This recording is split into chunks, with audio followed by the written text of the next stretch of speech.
Welcome back and welcome to lesson 7 in the Houdini Environment Beginner Series. We're going to continue this lesson by keeping going on our, it's been a long day, keeping going on our modeling, and we're going to set up the procedural podium for our base setup for the environment. So the main setup here is very simple. We get a circle, we split the edges out, copy cubes to the circle, to those edges, we randomize a few things on the cube, and then we extrude the center of the circle to create a shadow catcher at the base, and then a plane for dirt in the middle. And then we split and save out groups for our different parts of the circle that we want to be able to assign, or different parts of the podium that we want to be able to assign different materials. So the setup here is done without any randomization. So it's just our circle comes in. This node was for organization. We obviously do not need this node. We resample it, and then we create this orientation along curve, which we've learned in previous lessons is good practice when you are copying objects to points or sweeping on points. And actually not even good practice, it is required. So you see it copies here without any normals. To align these boxes along the actual normals, we do want to have a tangent vector, and we set our tangent vector as the end, which is done just with the orient along curves.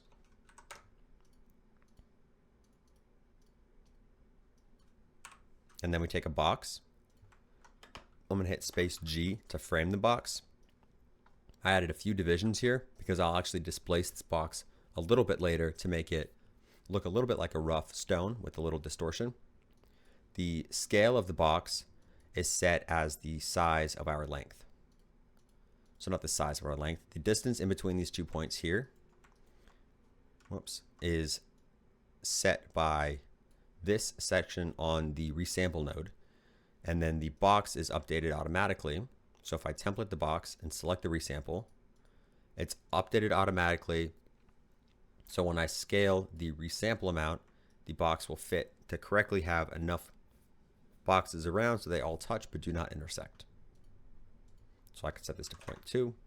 Actually, that might be too small. I'll do 0.45. And then I UV unwrap this box. And one thing you might be thinking ahead of is if we're copying boxes with the same UVs to every area on this shape, which we do here, they will all have the exact same UVs. And they do, and if we kept this, we would see texture repetition when we surface these or when we add the materials. That we fix later. Actually, I'll show you how to fix that now. Well, it's down here, but we'll continue on this side of the graph. So what we also do is we take a p-scale and we randomize that for each point. We want to randomize that for each point because later we're going to bevel this right down here. And I'm going to show you right now what the p-scale looks like. So ramp from attribute and p-scale. It could actually be a one-dimensional float, so it doesn't have to be 3. But we want to create a random value here, and then we're going to bevel. Point jitter just adds a little bit of noise to the points, just to give it a little bit of a displacement. We could do this with a mountain as well, or an attribute VOP, or anything really. But the point jitter is what I chose to do for this one. And then the bevel, it bevels these points, but it does so based on the p-scale, which is done here by point offset scale. So under poly bevel, oops, not that one. If we connect this one to here, we can set a bevel distance, and then we can also set our divisions if we did want extra detail, or the, here it is. I was looking for this one. So under distance, we can scale by attribute, and we can scale by what's default now, p-scale. So if we disable creating this attribute, it will scale it and bevel it to a constant amount per point. But because we want to create a randomized look for each of these points, we want to do that, and we want to bevel those with the randomized p-scale. And we could also put this p-scale before we copy, but now you'll see each of these cubes is exactly the same. So what we do is we copy all points, which creates all of these things, all of these points, all this geometry, and then we create the random attribute on all of those so they're not the exact same. And there's other ways to get around that problem, but that's part of the fun of using Houdini. You get to solve those little issues in your own way. Then we save a rest, which is used to blend with materials in our shading later. We do a connectivity, and the reason we're doing this is we're going to get a class attribute. So we're going to use this integer attribute, and we're going to create a random value. So a attribute randomize. We're going to create this random value, and we're going to seed it by our class. So now we have a random color for every single point, and each one is based on the connectivity. So every point in this rock has the same random value. And this we do use later actually to add some variation to the shading. And then I actually promote the class from points to vertex, because what we'll see in this section here, up in our UV unwrapping, the UVs are a vertex attribute. And what we want to do is we want to solve the issue of having, each of these being the exact same UVs. So there's a few ways we can solve that, but the way I've chosen to solve it is create this random attribute, create this class attribute, which again is used in this case to do the random seed, but we're also going to take this class attribute here, and we want to offset our UVs, these vectors here, by the class. So in order to do that, we want to take this attribute from our points, which we've learned about this one before, the attribute promote. We want to move that data from here, the points, to the vertex.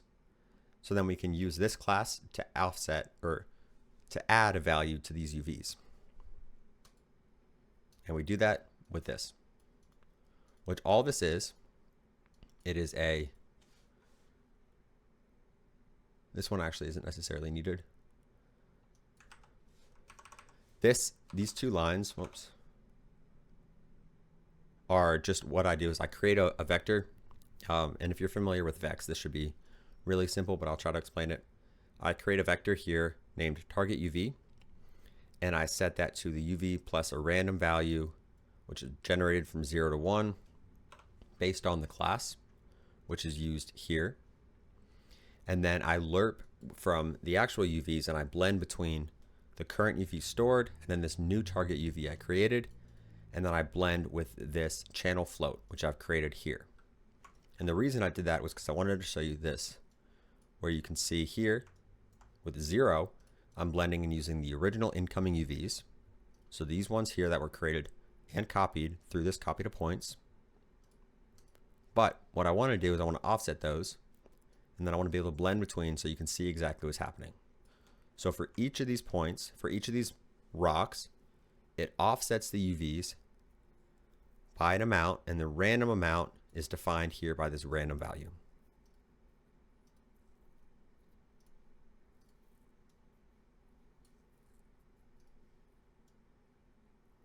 So if I disable this randomization and even maybe disable this class, you'll see it's offset, but it's all in the same direction.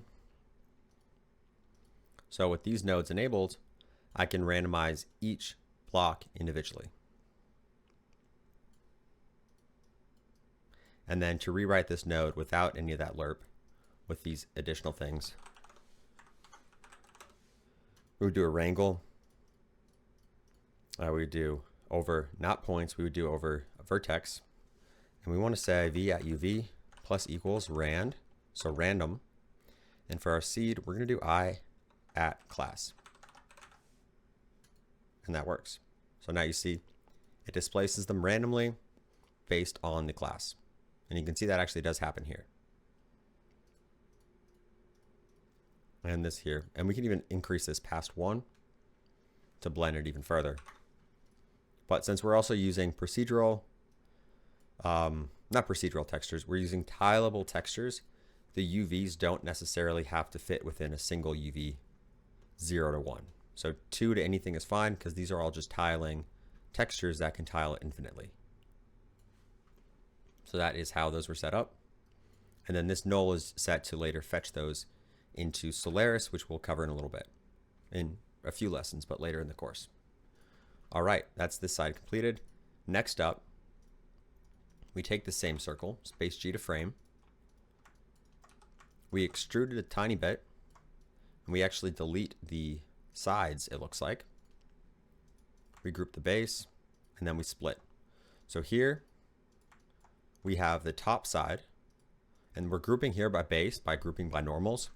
And I'm not going to go too far into this one because we have covered this node before. So I'm going to kind of speed it up as we go through this series so we're not spending time re-explaining every node.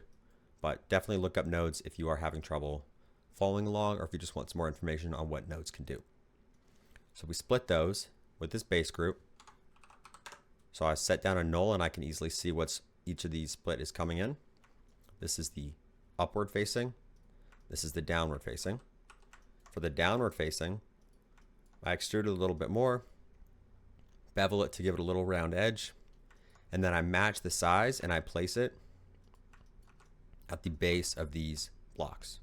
So the reason I use a match size is just in case these cubes are really tall, the placement of this bottom shadow catcher, which is just so no accidental light shines through the environment or from the HDRI or anything unexpected happens, I'd set this up underneath.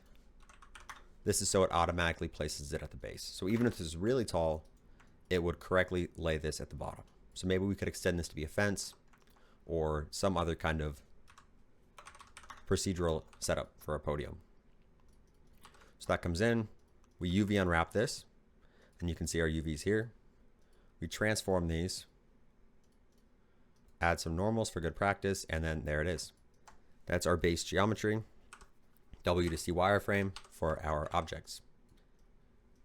And I actually don't know if we use this one at all, but that's good to have. The other side is this. We get this top of our extruded circle. We divide it with actually a bricker polygons, which is a really cool use of this node. So this node can either take the incoming geometry and split it into triangles, which is the convex polygons. Or not triangles. It can divide it into different shapes with different point counts per primitive. But for the use case I'm doing, I'm using bricker polygons, which will redivide into this smooth shape here. And I'm setting the brick size. I don't think it was this small. I think it was maybe 0.1. You see I set it really small, and now it's going to take a while to cook. So I'm going to hit escape. 0.25 it looks like. So I'm going to hit escape again. And now it's cooking. And we'll actually show you this. While we're changing values, if we don't want anything to cook, in the bottom right, there's a setting that says auto update. I set it to manual and it will disable cooking. So I can change values without anything recooking. And then I go down, I can change from manual to auto update, and then it will actually cook that node. So that's helpful if you want to change things, but don't want it to be automatically cooking. Divide, so I add those bricker polygons, and then I use a mountain to displace a little bit to give some noise to our actual geometry. I'll keep it at what it was. So Control Z to get back to 0.3. This color was just for the viewport, or the scene view, just so I could see what it looks like. I don't actually reference this color anywhere later, but I will leave it out just because we don't actually need it. Then we create UVs with a UV unwrap, which again is a procedural node in Houdini that creates UVs that for our use case works actually really well. We're transforming this to scale it a little bit, and we can again either transform these UVs here, or in our materials we can change the tiling size of our textures. A rest position, and for this ground it's really important because what we do later is we create a noise in our shader, and then we blend between dirt in different areas. If I did attribute noise,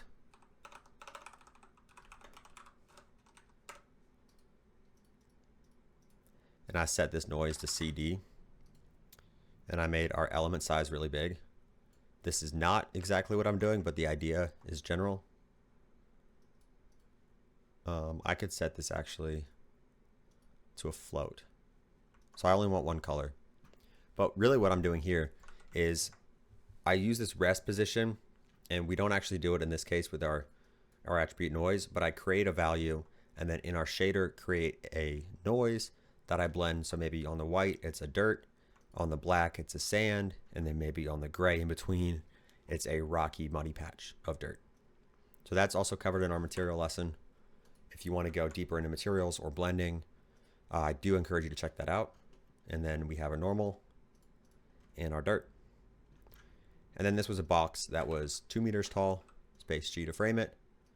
And I used that just to set the scale of our environment. So it was relatively the same size as what a mini city would be.